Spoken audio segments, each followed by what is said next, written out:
Vamos a tener hoy la conclusión de la primera temporada de la predicación Crianza Moderna versus el Reino de Dios. Hoy voy a tener la conclusión de la primera temporada. Crianza Moderna versus el Reino de Dios. Tenemos hoy la conclusión de la primera temporada. Tenemos la escritura en el Evangelio según San Juan, capítulo 5, el versículo 17. Si son amables, lo tienen en la escritura y así dice en el nombre de Jesús. Jesús le respondió: mi padre hasta ahora trabaja y yo trabajo. Por esto los judíos aún más procuraban matarle, porque no solo quebrantaba el día de reposo, sino que también decía que Dios era su propio Padre, y haciéndose igual a Dios. Respondió entonces Jesús y les dijo: de cierto os digo, no puede el Hijo hacer nada por sí mismo, sino lo que ve hacer al Padre. Porque todo lo que el Padre hace, también lo hace el Hijo igualmente. Muy amable. Pueden sentarse.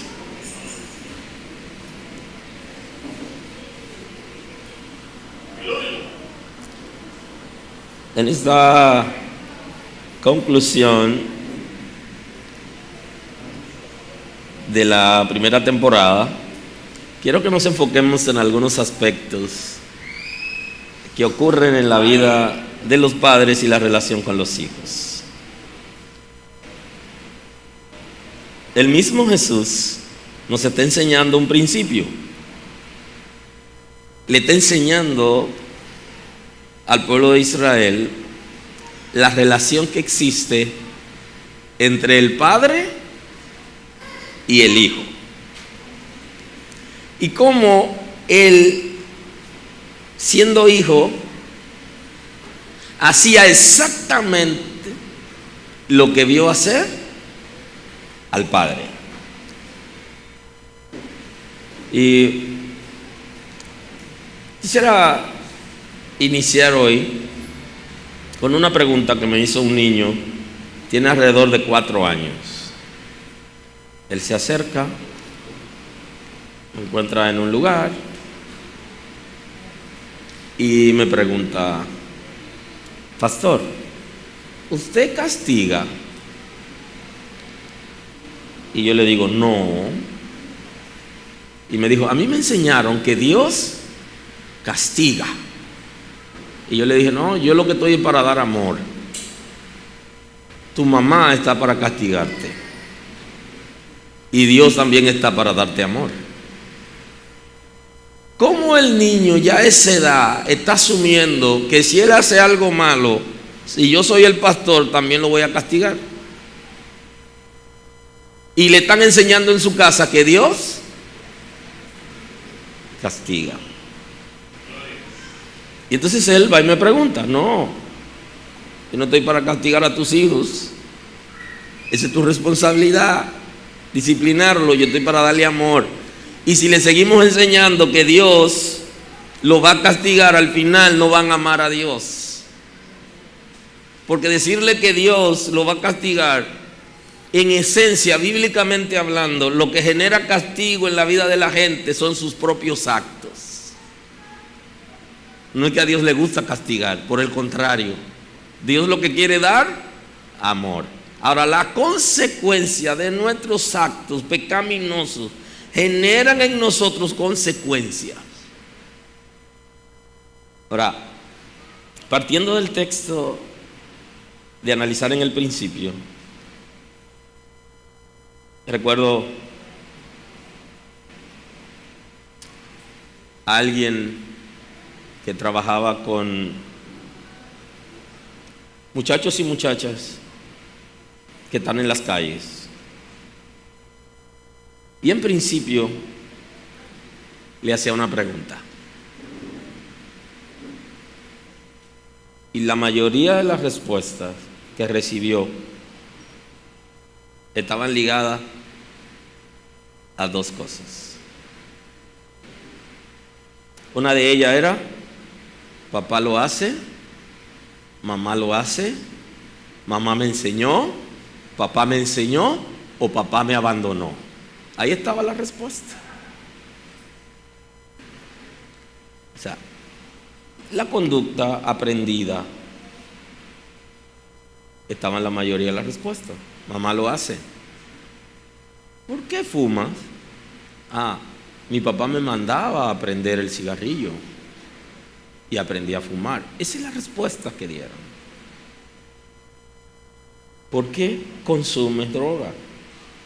Algunos de ellos respondieron exactamente que alguna vez vieron a su papá haciendo eso, o a su mamá teniendo una vida fuera de lo común, y ellas están imitando las muchachas esa conducta. ¿Qué nos dice el Señor? ¿Qué le dice el Señor a los discípulos? ¿Qué relación hay entre padre e hijo según la revelación escrita? ¿Qué relación hay?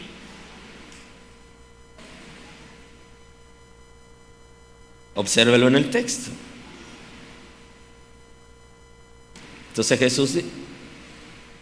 Jesús les dijo: de cierto te digo, no puede el Hijo hacer nada por sí mismo, sino lo que ve hacer al Padre. ¿Dónde queremos llevar a nuestros hijos? ¿Qué estamos haciendo? ¿Qué ocurre en términos espirituales con nuestros hijos?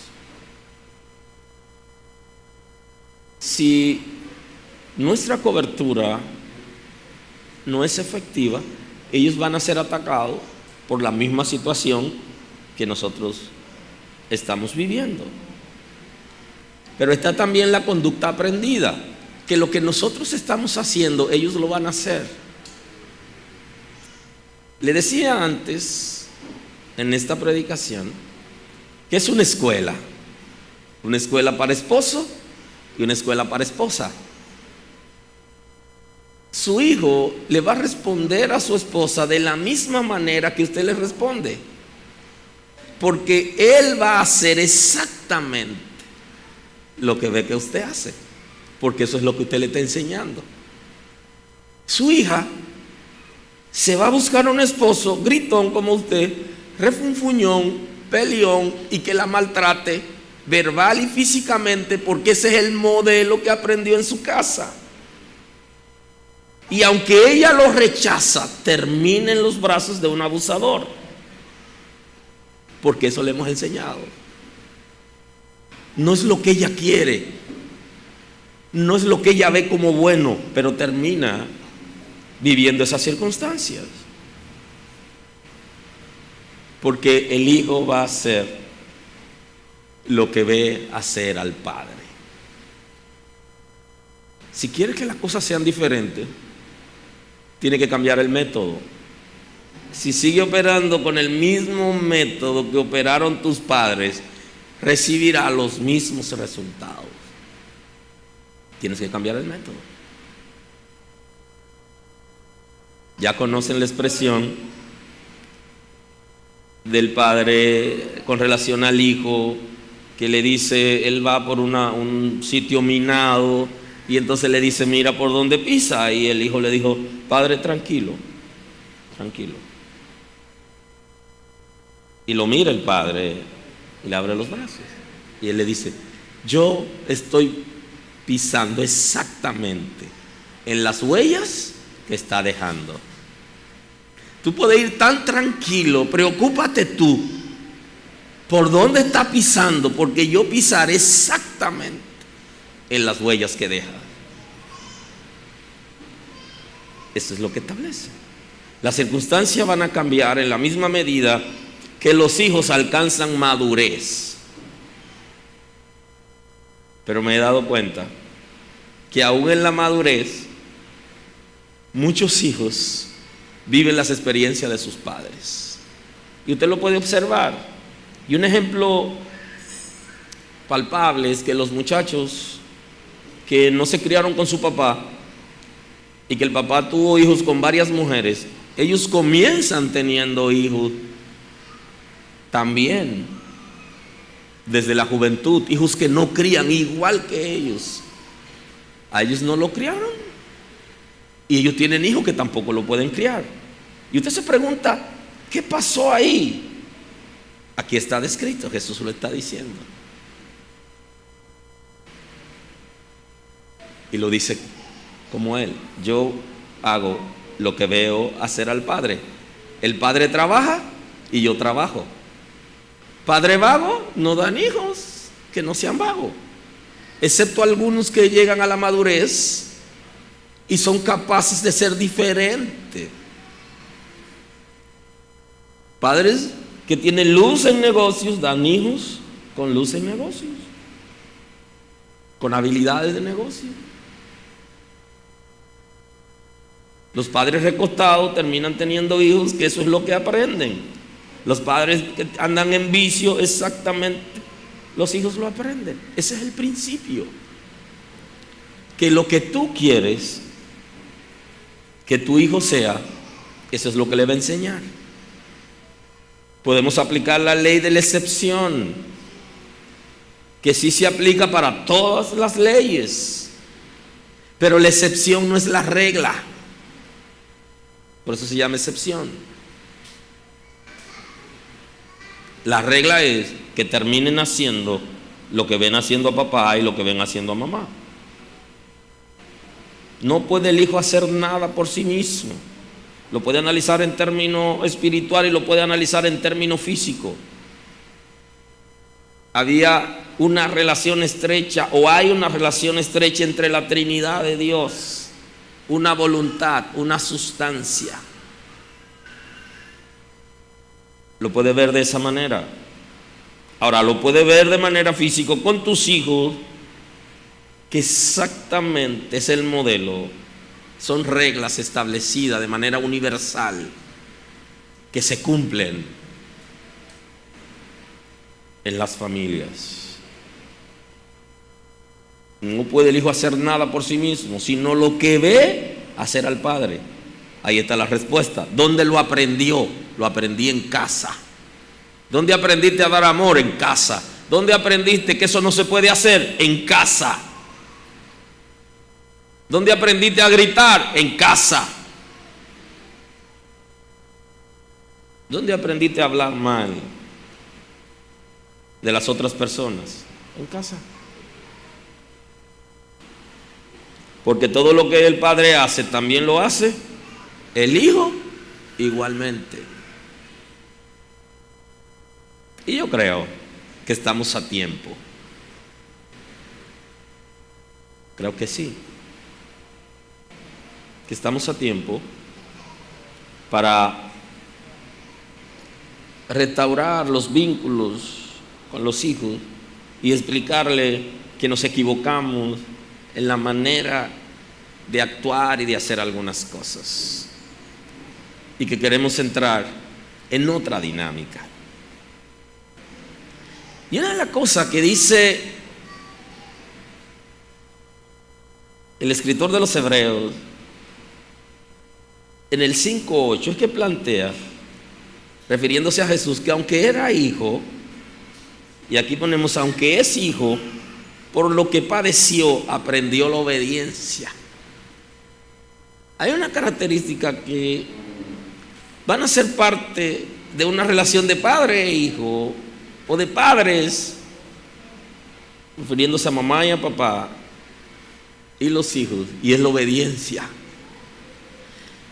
Y yo, cuando era niño, llegué a escuchar que algunos padres decían a sus hijos: te voy a desheredar. Y esa palabra solo la utilizaban cuando el hijo no era obediente.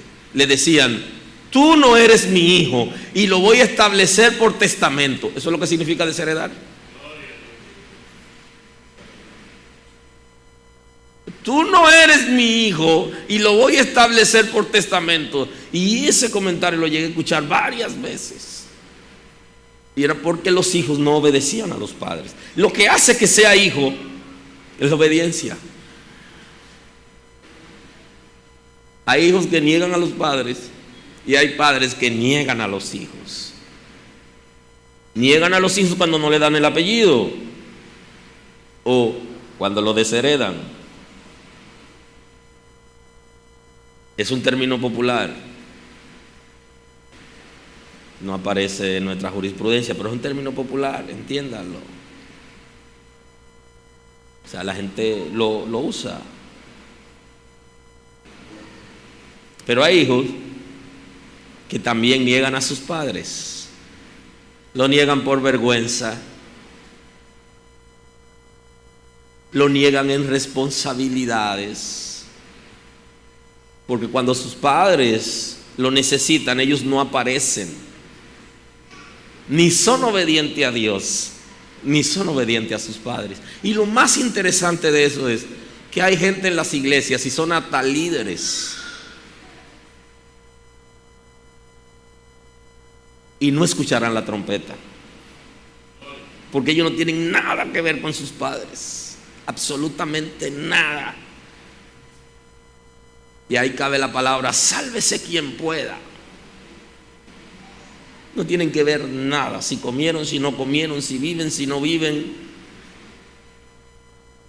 si pueden comprar sus medicamentos, si no lo compraron. No tienen nada que ver, absolutamente. Y en una sociedad como la nuestra,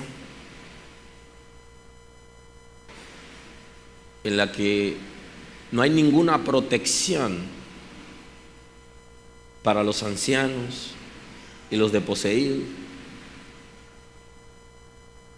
tener hijos y al final que nieguen a sus padres es un abuso como cualquier otro. Ahora, los padres tienen la responsabilidad que enseñar a sus hijos acerca de lo que ellos deben hacer cuando sean adultos.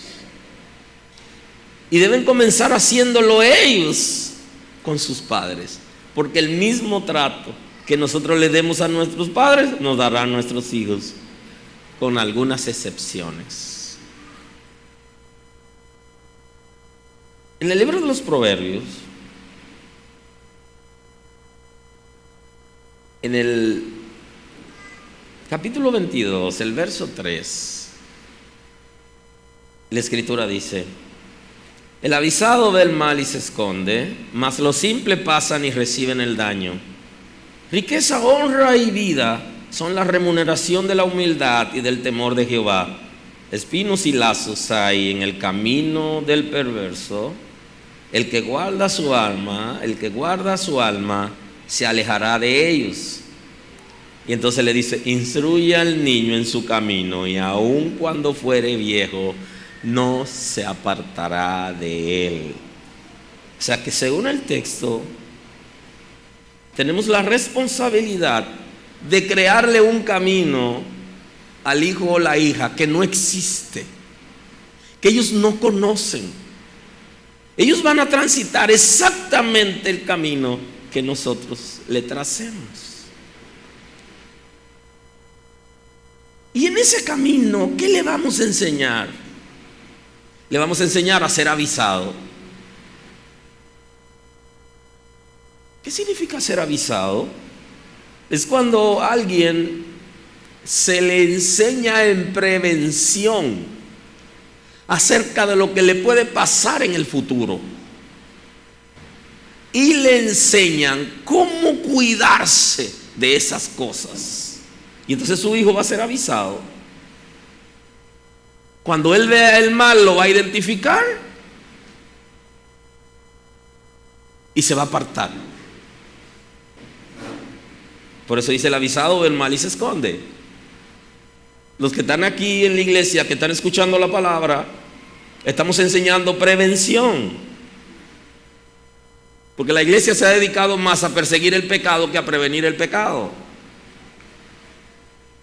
Y esa es la razón por la que ni siquiera trabajamos con los niños, porque no tenemos ningún deseo de prevenir a la sociedad acerca del desastre del futuro. Ahora, nuestra responsabilidad es prevenir para que la gente sepa cuáles son las consecuencias, y cuando lo vea,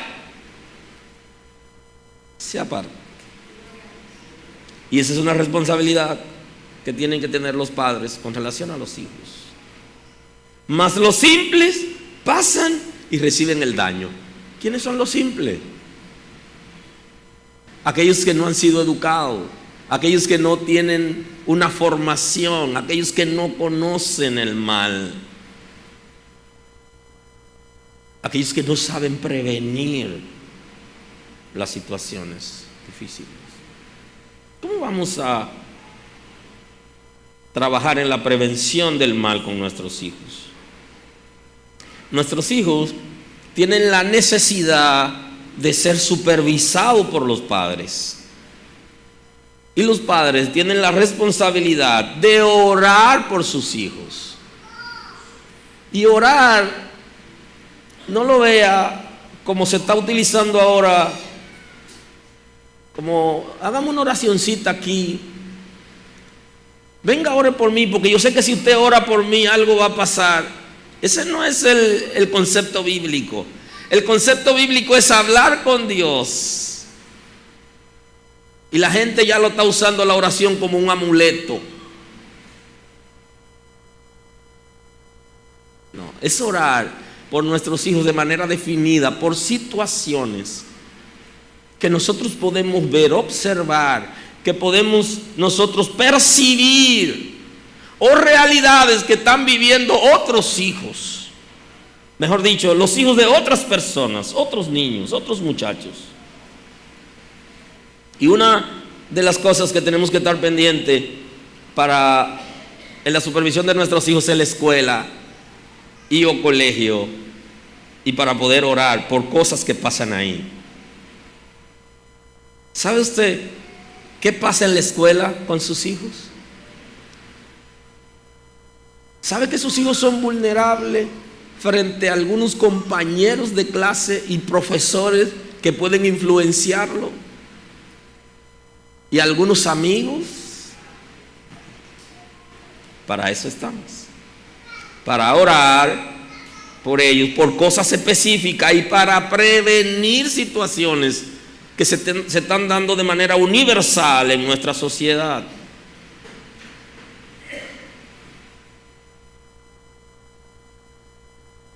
Para que ellos aprendan a ver el mal y a esconderse.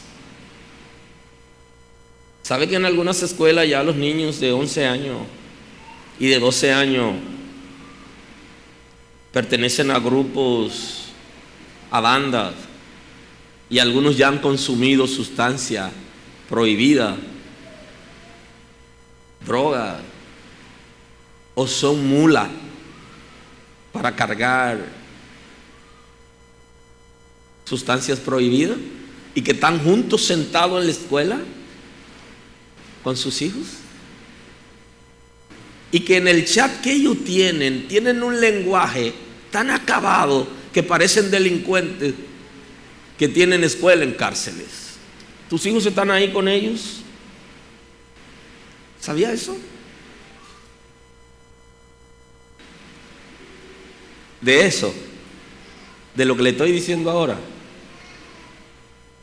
yo estoy seguro de lo que le estoy diciendo. De eso lo sé.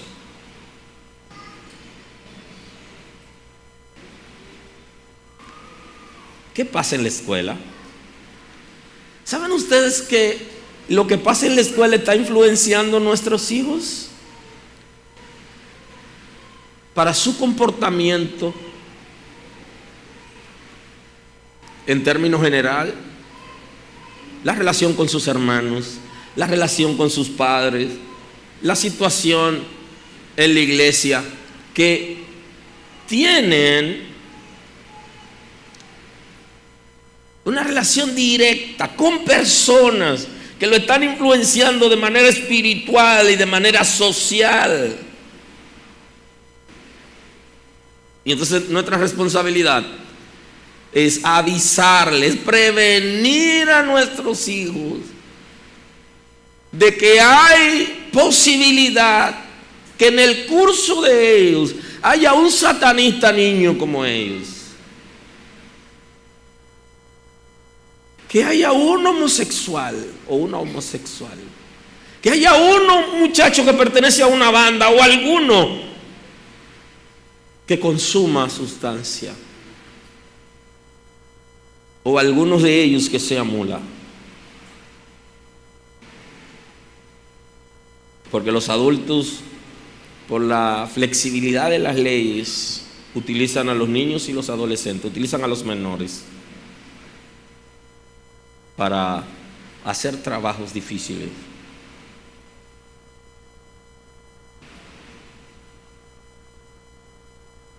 ¿Sabes que junto con sus hijos en la escuela hay niñas que han sido abusadas sexualmente, que sufren violencia física y verbal? ¿Sabe eso?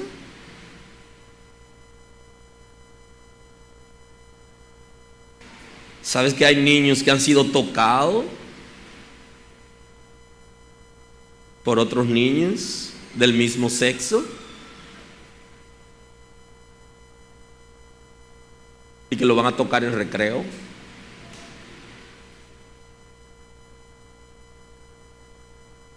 Y que lo van a tocar cuando se junten en el baño. ¿Sabía eso? Esa es la realidad de nuestra sociedad. Y el texto está diciendo, ¿qué es lo que dice? El avisado ve el mal y se esconde, mas los simples caen en el lazo.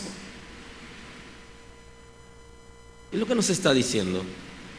Que nuestros hijos se exponen en la escuela a imparticiones espirituales de profesores,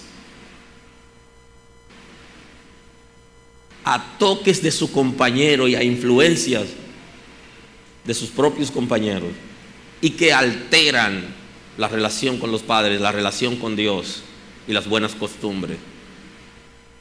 Y quizás tú no sabes cuál es el origen de la conducta de tu hijo porque no te has sentado, y por eso tenemos que saber orar. ¿Por qué vamos a orar? ¿Y qué le vamos a decir? Esta sociedad está muy agresiva para dejar a nuestros hijos a que ellos vivan así. Deben conocer, y esa es tu responsabilidad. Y lo que ve al padre hacer, eso va a ser. ¿De qué tipo de hogares vienen los compañeros de tus hijos en la escuela? ¿Lo sabe? ¿Cómo es el profesor? ¿Cómo es la profesora? ¿Lo sabe?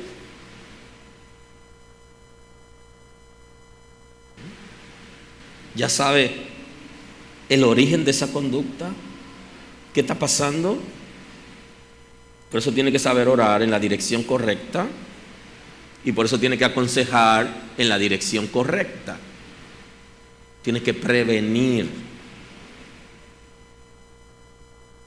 Por el contrario, estamos tratando de que en el tiempo libre que ellos tienen, usen los juegos, las facilidades para entretenerse, y que no tengan que salir, y nosotros no necesariamente estamos involucrados con ellos. ¿Sabes eso? ¿Qué intención tienen los compañeros de escuela y los profesores con sus hijos? ¿Qué intención tienen? ¿Lo sabes? La influencia, las imparticiones. ¿Estás observando la conducta de tus hijos y el comportamiento que tienen? ¿Sabes el origen de eso? Esa es nuestra responsabilidad.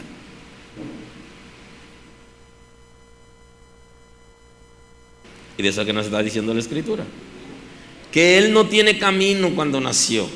Tú eres el que le va a hacer el camino, lo que le va a trazar el camino, y él va a seguir el camino que tú le has trazado. Ahora tienes que prevenir.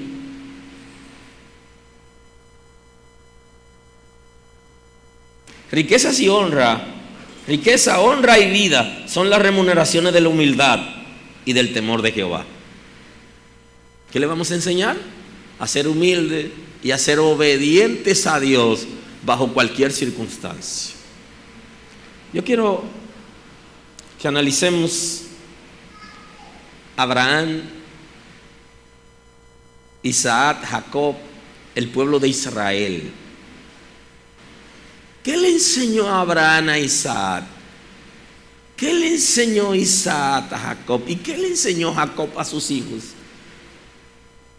Abraham ya no está,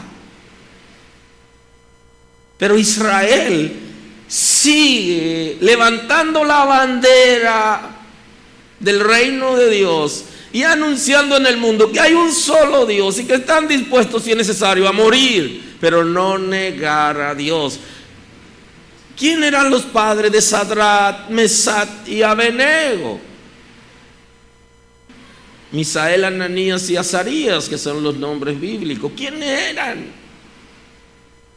Unos padres que estaban definidos en que sus hijos iban a servir a Dios y lo instruyeron en la palabra, y cuando llegó el momento se lo llevan como esclavo, le dan algunos privilegios por sus capacidades y habilidades y desenvolvimiento. Y llegó el momento donde el rey le dijo a ellos: ustedes tienen que someterse a las normas de esta nación, y esta nación es idólatra.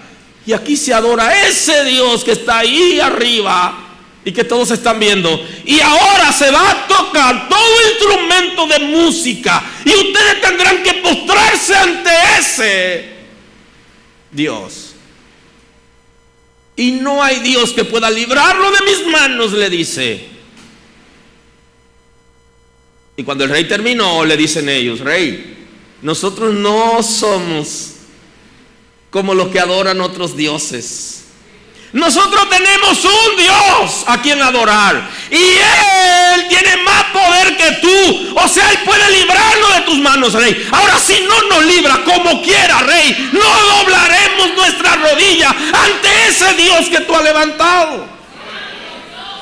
Porque fueron criados con la palabra de Dios, con la enseñanza, el temor a Dios. Le trazaron el camino y le dijeron: si tú vives, adora a Dios, y si no vives, adora a Dios. Y no es negociable negar a Dios.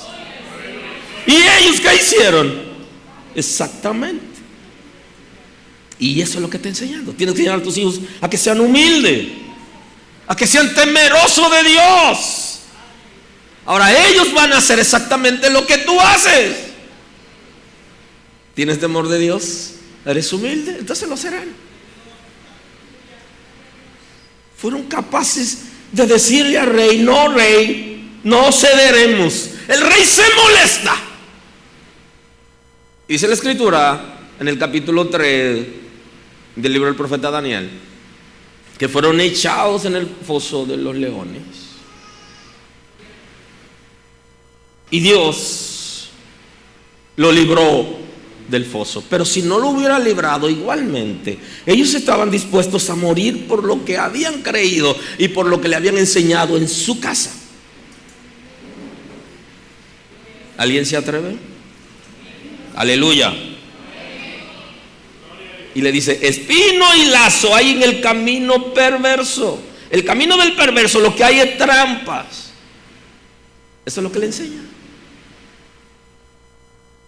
Fíjense que la responsabilidad de nosotros es enseñarle la palabra para que ellos aprendan a obedecer a Dios, a servirle, a vivir para Dios y hacer lo que es correcto cuando nosotros no estemos. Claro que se van a equivocar, pero también nosotros nos equivocamos. Pero bajará el margen de error. Va a ser más bajito. Ahora, si no lo enseñamos, si no podemos prevenir, si no podemos trazarle el camino, el éxito no tiene garantía. Si no puedes supervisar lo que pasa en la escuela, si no puedes dar una respuesta ante situaciones espirituales y sociales, entonces ellos no podrán perseverar. Hoy quisiera tomarme todo el tiempo del mundo, pero a causa del tiempo debo ir concluyendo.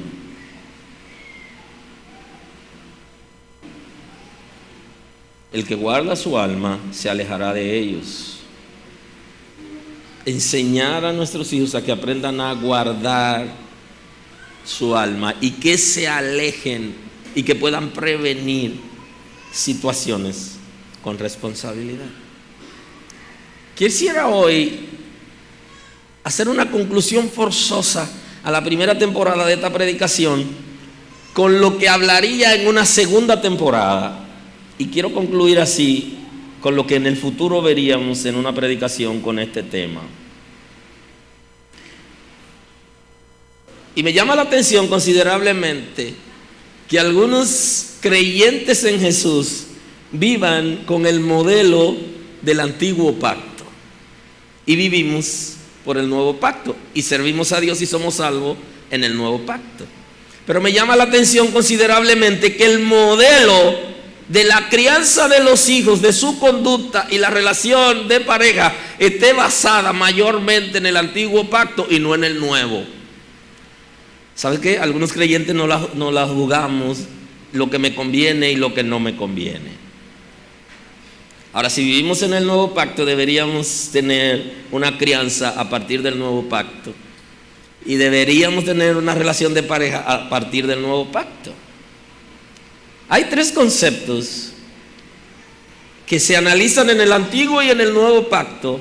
Tres situaciones que nosotros debemos tomar en cuenta para saber si vivimos de acuerdo al antiguo o al nuevo pacto. Y recordar que en el nuevo pacto se restauran todas las cosas, o sea que se vuelve al estado original. Número 1, la crianza de los hijos. Número 2, el trato de la mujer. Y número 3, el trato de los esclavos. Son tres temas que se trabajan en ambos pactos, en el antiguo y en el nuevo, y que algunos preferimos en esos temas vivir en el antiguo y no conforme al diseño del nuevo pacto. Con relación a la crianza de los hijos, en Efesios, en el capítulo 6, el versículo 1 plantea lo siguiente: hijos, obedeced en el Señor a vuestros padres, porque esto es justo. Y el concepto aquí es obedecer en el Señor. ¿Qué significa obedecer en el Señor? En el antiguo pacto no le dice eso. El papá se adueñaba del hijo y le daba fuertemente. Aquí le dice a los hijos: tienen que ser obedientes a los padres, pero la obediencia no debe pasar la revelación de Dios, las Sagradas Escrituras y lo que el Señor ha enseñado. O sea, le está diciendo a los hijos, cuando son abusados por sus padres, no tienen que aceptarlo, porque esa obediencia no la dice Dios. Aleluya. Ese es el concepto. Obedézcanlo en él, Señor. Si violó la Escritura, no está bien. No está bien. Y entonces le dice al hijo: hay una reserva. Porque si tus padres quieren que tú peques, que tú desobedezcas a Dios, si lo que ellos te están enseñando es contrario a la palabra de Dios, entonces hay problema. Y entonces la obediencia es condicionada aquí. Entonces no somos dueños de los hijos, ni podemos abusar de ellos, porque Dios no lo está probando. Y le está diciendo también a los hijos que hagan una parada. Papi, para ahí, que eso no es lo que enseña la palabra. Con relación a la mujer, y aquí voy a cerrar, en el antiguo pacto se adueñaba el hombre de la mujer y el deseo era para su marido. En el nuevo pacto enseña un poquito más. Inclusive la mujer no tenía derecho en el antiguo pacto a abandonar a su esposo bajo ninguna circunstancia, pase lo que pase, sino el hombre se le permitía abandonarla en el antiguo pacto. Ahora fíjense lo que dice 1 Corintios 7:13 al 15 en la teología del matrimonio. Oiga, si una mujer tiene marido que no sea creyente y él consiente en vivir con ella, no la abandone, porque el marido incrédulo es santificado en la mujer y la mujer incrédula en el marido, pues de otra manera vuestros hijos serían inmundos. Escuche esto. Mientras que ahora son santos. Pero si el incrédulo se separa, sepárese, pues no está el hermano o la hermana sujeto a servidumbre en semejante caso, sino que a paz nos llamó Dios. Y ese mismo escritor, el apóstol Pablo, cuando escribe a los Gálatas, le dice: ya no hay judío ni griego, ya no hay esclavo ni libre, ya no hay hombre ni mujer, en Cristo somos uno. Entonces aquí en la gracia le dice a la mujer: si él no se sujeta al Estado de Derecho, entonces tú te puedes separar, porque a paz te llamó Dios.